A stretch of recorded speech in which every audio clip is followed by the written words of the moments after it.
Hey there and welcome back to the channel. Today, we'll dive into the secrets of an apocalyptic future with Blame. Before we proceed, there are massive spoilers ahead, so viewers, watch out. Sometime in the distant dystopian future, a contagion had spread across the entire world, forcing people to lose the power to connect with the city. Because of the virus, cities started to gain a life of their own, and humans were seen as illegal residents, and thus, they had to be exterminated. We cut to cyber soldiers running through the rough underground of the city. They continue along their path, albeit a bit unsure of the lay of the land due to being given an outdated map. Some of the soldiers want to go back, but their leader pushes them forward until the end. The soldiers jump to make to another part of their path, but one of the soldiers, T, loses her balance and drops their spare battery. Zuru, another one of the soldiers, senses something is amiss, and shortly after, the group are surprised by the arrival of a sentient builder, a machine that improves or builds new structures throughout their city. The soldiers prepare to shoot, but Zuru stops them, saying that these builders don't pay attention to humans. They eventually make it to their destination, where they struggle to hide from a city watchtower. They take a detour to avoid enemies called safeguards, the city's defense system, but unbeknownst to them, they're being watched by a man from afar. While sneaking around, it's revealed that these soldiers are kids from a nearby village of electro-fishers and took their soldiers' gears without permission in order to hunt for food. After some time, they see their source of food, sludge pipes. One of the soldiers hurriedly takes out his gear to collect food, but quickly realizes the pipe is all dried up. Suddenly, the watchtower senses the group and sends safeguards to exterminate them. Despite fighting back, the enemies manage to kill most of Zuru's friends. Zuru tumbles down into the depths of the underground, with safeguards close behind. However, just as all hope seems lost, the man from before saves her from the enemies with just one shot. Fusada and T eventually catch up to Zuru, and the man emerges from the shadows. He asks the trio to take off their headgear so he can see their eyes. They do as they're told, and the man scans their features with his own eyes. He then asks them if there are humans with the net terminal gene, but the kids seem confused about what he's asking about. The man introduces himself as Killy, and the survivors take him back to their village. Killy meets Pops, the village leader, and Killy tells him he came from 6,000 FT below. In the village, Killy learns that the village is near extinction because of food scarcity. To help out, he gives them food rations, eventually earning the villagers' trust.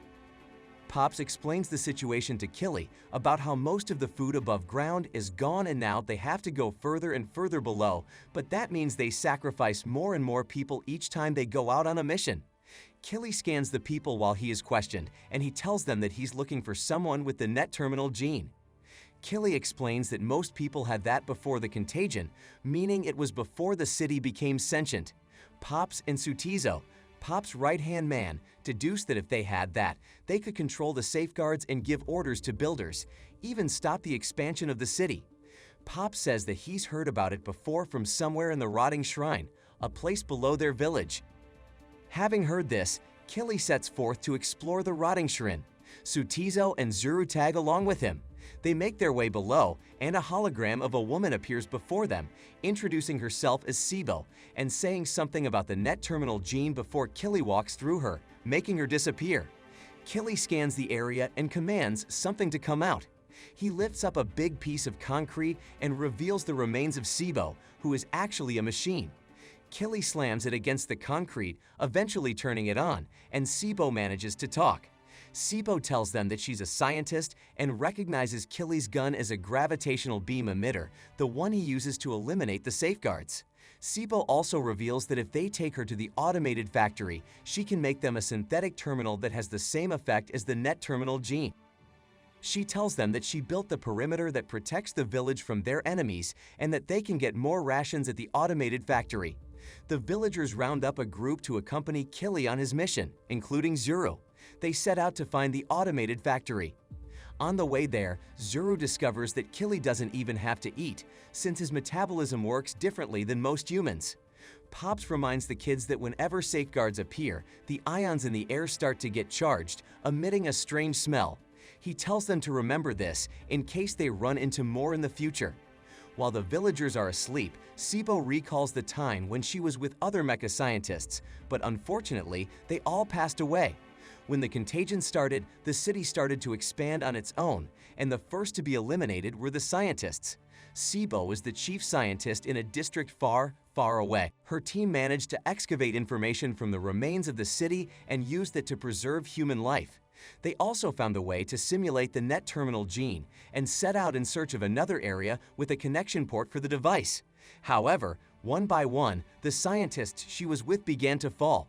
The group then arrives at the automated factory, and Sibo manages to get them inside. She also manages to operate the entire factory and starts to create large amounts of food rations for the electrofishers. Sibo also makes a terminal for Killy, but gets ejected from the system and instructs Killy to get ready to escape.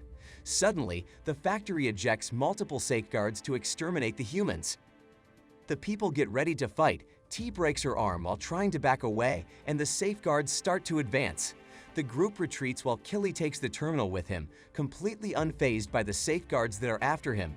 He defends himself with ease. Meanwhile, the villagers are injured after being blocked off by a couple of safeguards. After regrouping, the villagers are ambushed by dozens of safeguards, essentially trapping them inside the factory. Sibo prepares and saves them after making a new body for herself. She instructs them all to run to a subway car and escape back to the village.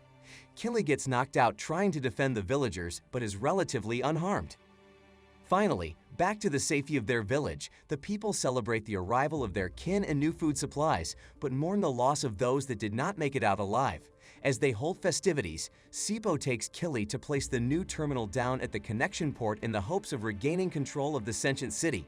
However, the protective barrier is shot down by T, who has revealed herself to be a cyborg and that the real T is dead. The cyborg, who calls herself Sanakin, destroys the village and kills most of the villagers in an attempt to exterminate the illegal settlers. Sibo realizes what has happened and starts moving at a much faster speed. Killy decides to save the rest of the villagers, leaving Sibo to do the mission alone. Meanwhile, Sanakin calls for backup and immediately hundreds of safeguards appear at the village. Pops instructs Sutizo to climb up the top of their village tower and shoot Sanakin and the safeguards from there. Sutizo does what he's told, while Zuru joins in the fight. Killy sees what's happening and tries his best to defend the villagers from the attackers. Elsewhere, Sibo finally arrives at her destination and installs the terminal at the port. Sanaka continues on her path of destruction. Killy enters the fight himself and goes head-to-head with the cyborg from hell as debris fall all around them. Zuru watches as Killy and Sanaka fall down several meters below.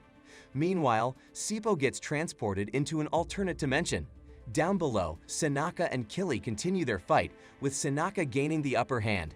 As she remarks that Killy's body is stolen from a safeguard before pointing a gun at him. Seeing him in trouble, Zuru tosses her gun to Killy, and he manages to destroy Sanaka. However, Sanaka destroys Sibo's body before getting killed. In the other dimension, Sibo travels and meets with the Authority, the one who controls the safeguards. She pleads with them to stop the safeguards' attack on the villagers, but they tell her that without an order from someone with the net terminal gene, they can't take any action. However, they do let her access coordinates of the city's abandoned levels, the ones that are unmonitored by the safeguards. Back in the village, the remaining people count the number of survivors and tend to the injured. Sibo reveals herself, now only an arm with spider legs, and tells them to evacuate to an abandoned level via another subway car. She tells them that this place has been disconnected from the net sphere, meaning they will be safe from builders and safeguards. Just as they get into the subway car, a watchtower senses them and sends a huge safeguard to stop them from escaping. Killy falls behind, tosses Zuru his anti-safeguard device, and tells her he'll continue looking for those with the net terminal gene. Sibo closes the doors to the car, and Zuru watches as Killy sacrifices himself and faces off with the beast before blowing up the remains of the village. Time has passed and the people have now settled into a new village. Zuru's granddaughter narrates that though the villagers seem to have moved on from Killy, they all still talk about him and his heroic acts. There are also no signs that the city functions will return to normal, meaning no one has discovered a human that has the net terminal gene. However, Zuru's granddaughter believes that Killy is still out there searching for the last hope of mankind. And that concludes our movie for today. We hope you enjoyed it, and if you did, make sure to give it a big thumbs up, hit the subscribe button and leave us a comment about your favorite part of the movie. See you next time. Bye.